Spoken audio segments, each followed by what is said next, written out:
Vamos ver agora os capítulos 8 e 9 de Marcos. Eu queria que você prestasse atenção em algo que já vem vindo em todos os capítulos anteriores de Marcos. Fala muito sobre as reações e as emoções de Jesus. Vamos rapidamente dar uma olhada.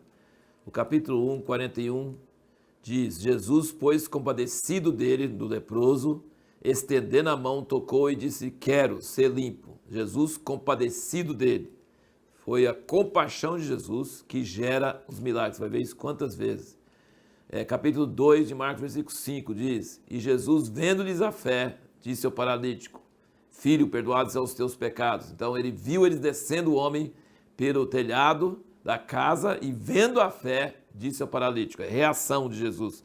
Ele viu a fé e aí ele agiu. Capítulo 3, versículo 5. Olhando em redor para com eles, com indignação, condoendo-se da dureza dos seus corações, disse ao homem: estende a sua mão. Ele a estendeu e foi estabelecido. Isso é um homem que tinha a mão ressequida, gente. Isso é um milagre assim. Tem que reconstituir carne, músculo, nervo, para estender a mão. Uma mão ressequida, totalmente atrofiada. E Jesus estava ali e os fariseus olhando e falando assim: vamos ver se ele vai fazer no sábado. Os fariseus não tinham nem noção do milagre e nem noção de compaixão da pessoa.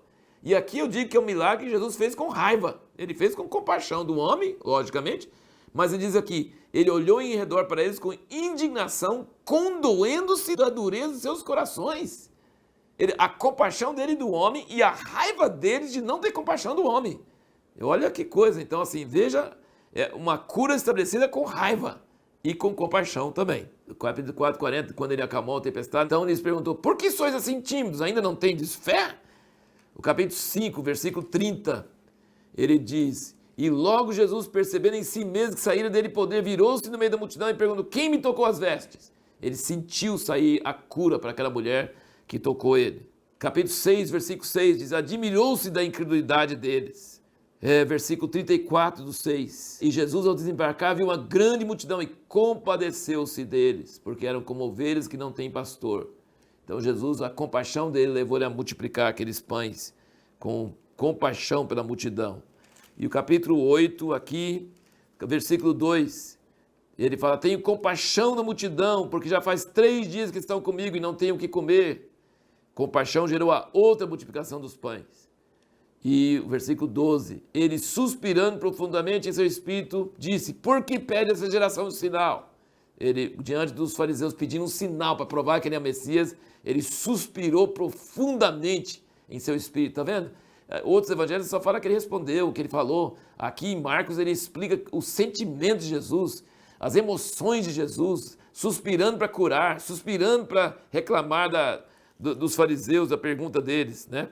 E aqui, olha como é que ele dá uma bronca nos discípulos por causa deles duvidarem que ele ia multiplicar o pão. Eles tinham só um pão para 12 homens. Já pensou, Galileu com fome, ele ia ter um pão para 12 e não ia dar certo não, né? Aí Jesus fala, versículo 15 do 8, olhai e guardai-vos do fermento dos fariseus e do fermento de Herodes, pelo que eles arrazoavam entre si, porque não tinham pão. A gente não trouxe pão, ele vai ficar bravo porque não tinha pão. E olha o versículo 17.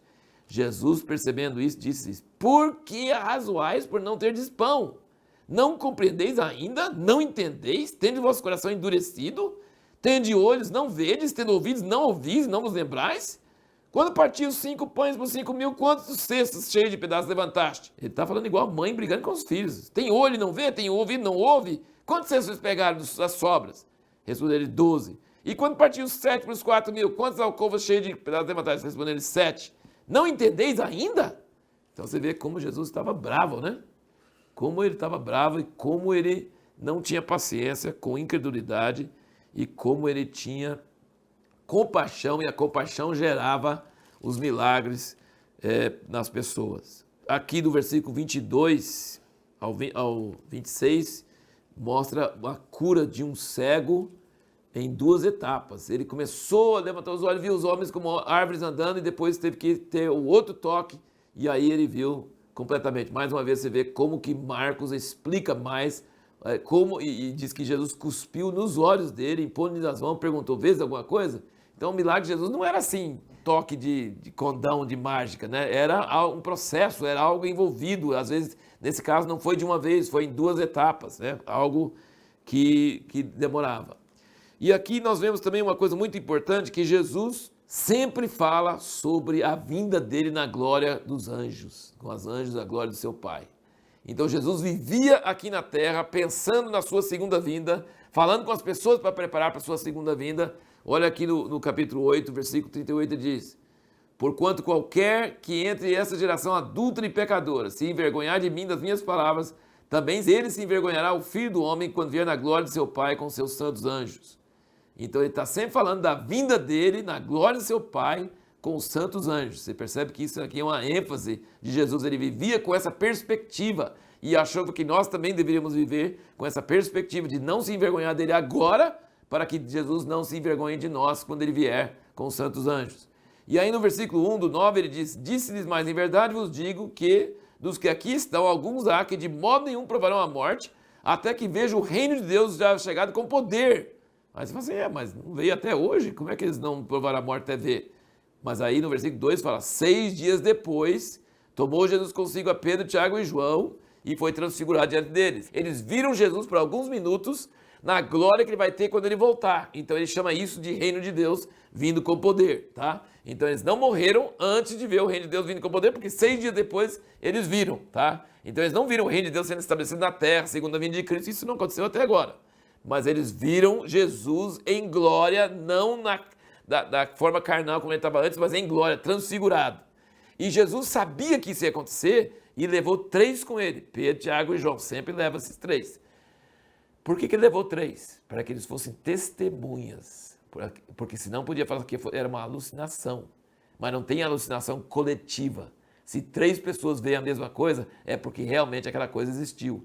E eles viram Moisés e Elias e Jesus em poder e em glória. Que coisa maravilhosa. Vamos ver aqui o seguinte: quando ele desceu do monte, tem muito mais detalhes aqui sobre o menino epiléptico também. Veja como Marcos entra em detalhes. Ele fala com o pai, conversa com o pai, o menino está se debuxando no chão, aquela coisa toda assim esquisita, e Jesus na maior calma, conversando com o pai. Mas aí juntou a multidão e ele falando assim, você está perguntando assim, podes? Versículo 23, ao que lhe disse Jesus: se podes, tudo é possível ao que crê. E o pai fala imediatamente: creio, ajuda-me a incredulidade, que ele reconheceu que não tinha fé. E Jesus não tem muita dó de incredulidade não, tá? Jesus é bem bravo sobre a incredulidade. Ele não acha que a incredulidade é fraqueza não, ele acha que a incredulidade é perversidade de coração. Mas ele vendo a multidão se ajuntando, ele repreendeu e expulsou, e o menino ficou como morto. Todo mundo falou, morreu? Mas ele falou, não, levantou ele.